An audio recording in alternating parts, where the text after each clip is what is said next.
Hi, Andy XL back again, another NFXL podcast. And in a bumper recording session this morning, I'm now looking at the MVP race and the race for Offensive Rookie of the Year. Let's start with MVP. Matthew Stafford stays at number one for me after another excellent performance in week 15. The Rams remain on course for the top seeding in the NFC and remain favourites to win it all this year. And Stafford's been the decisive factor in getting them there. So he stays as the number one candidate to win MVP for me. At two, staying there is Miles Garrett. He got another two sacks in week 15. That gives him 22 for the season. So he's just half a game back of the record now, held by Michael Strahan and TJ Watt. That's the official record. Al Baker unofficially had 23 for Detroit in 1978. So he still needs a couple more for me to be the all-time in possession of the all-time record. But great achievement. And if he gets there, he's got to be mentioned in terms of being the MVP. The only reason he won't get MVP is because the team's been so bad. That's probably going to stand against him. Up from 8-3 is Josh Allen after he led a miracle, not a miraculous, not a miracle, but a miraculous comeback over the Patriots that saw him beat Drake May, basically. So he jumps above May in this MVP race. Now, the Bills probably still need to go on to win the division for Allen to be an MVP candidate, but that's on the cards now. May drops from 3-4 as he by far from had a bad game against the Bills, but with such a big lead, you'd expect the Patriots to have closed that game out. Um, there's been cases in the past where quarterbacks have been held to ransom for losing big leads when it's actually the defense that conceded all the points. So that may be to an extent the case with May here, but basically he's lost the game to Josh Allen. So that's why I've reversed him in spots. Christian McCaffrey stays at 5. The 49ers won again, and McCaffrey had another solid game, if not one of his more spectacular. He's now on 1,742 scrimmage yards and 14 touchdowns for the season, which is just behind Jonathan Taylor in terms of yardage, but 4 games behind him in terms of touchdowns. But his team are ascending, whereas Taylor's is descending, which is why Taylor dropped from 4 to 6. And the only other candidate I've got in there at the moment, after his ninth 100-yard game of the season, is Jackson Smith and Jigba. He's now on 1,577 scrimmage yards. He's a bit like Miles Garrett, and he needs to break the all-time record. Probably needs to go through 2,000 yards to really be a serious MVP candidate.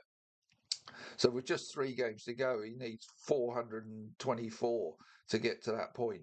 I know Calvin Johnson's record is 1,964, but that was from a game less. So I really think Smith and Jigman needs to go through 2,000 yards to have a shot at MVP. And seeing as he's got an awful lot of work to do to get there in the last 3 weeks, um, that's why I've got him on the fringes at 7. And the two I've dropped out from last week, basically because, well, Patrick Mahomes, the Chiefs are out, and he's obviously out for the season now. And Jamar Gibbs, well, the Lions lost, and it was Jared Goff that looks the stronger player for them this week. So that's why I've put Gibbs in last week and taken him out this week. There you go. We've got to start narrowing the field down, and I think I'm stretching it by putting 7 in at the moment. Right, let's move on. Offensive Rookie of the Year. I'm going to do this from 10-1 in pop chart fashion. Harold Fanning, he was the number 9 last week. He drops to 10. He had a decent game. He's got 679 yards and 4 touchdowns. Tyler Warren is the other tight end. He drops from 8-9 and continues his descent down this list. He's now on 724 yards and 5 touchdowns. And with the quarterback situation in Indy, he's going to struggle for the rest of the season by the look of it. Carl Monangai drops from 7-8, 778 yards and 5 touchdowns for the Bears, who are going well. The same can be said for Woody Marks, although he drops a spot from 6-7. He's on 788 yards and 6 touchdowns, having got a fortunate one this week, recovering a CJ Stroud fumble to take it in for a touchdown. Now, the guy who's moved past all of them, which is why they all dropped one spot, is Tyler Shugg, who moves up from 10-6. He's got 3 wins from 6 starts. Having come out of nowhere, if he can keep that going to the end of the season, He's going to come into people's thoughts for Offensive Rookie of the Year, even though he's only played half a season, essentially. Right, dropping down from 2 to 5 is Tetaroya McMillan. The Panthers lost and he didn't do very much. 851 yards and 6 touchdowns for him now, which has allowed Emeka Egbuka to move past him and up from 5 to 4.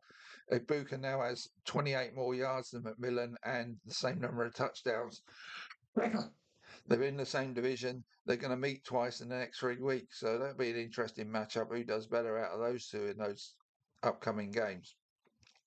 Quinshon Judkins stays at 947 yards and 7 touchdowns. So we're getting now to a point where we're saying somebody's going to need to go well north of 1,000 yards to win this award, I think. And Judkins is getting close but he's on a struggling Browns team.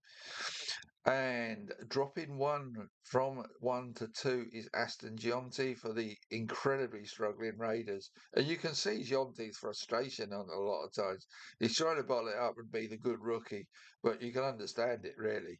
966 touchdowns, that'd be good. 966 yards and 8 touchdowns on such a bad team behind such a bad line. I'm going to keep saying it. The guy deserves a huge amount of credit. But I have dropped into number 2 this week because even though his team lost, Tre'Veyon Henderson had a huge game for the Patriots. So he vaults from 4 to 1 and he's now leading the yardage for rookies with 985 yards. And he's got the same number of touchdowns as Deontay, 8. So for me, the man who's on course to win Offensive Rookie of the Year at the moment is Tre'Veyon Henderson. But it's still open as we head into the final 3 weeks of the season. A big game or two from any of the top 5 or 6 could really vault them up into contention. So that's how I see the MVP and Offensive Rookie of the Year right now. Um, so next up will be Good Week, Bad Week, which will come out tomorrow on Wednesday. So that will be my next piece. Then Thursday we'll have part 1 of the Week 16 preview, and then we'll get into part 2 and part 3 of that for Sunday. On Saturday, I will hope to put out my next draft-related piece, which is going to be the mid-December update for defensive tackles. So that's what you can look for me to come from me in the remainder of this week. But I hope you're enjoying watching these, and I'll see you soon.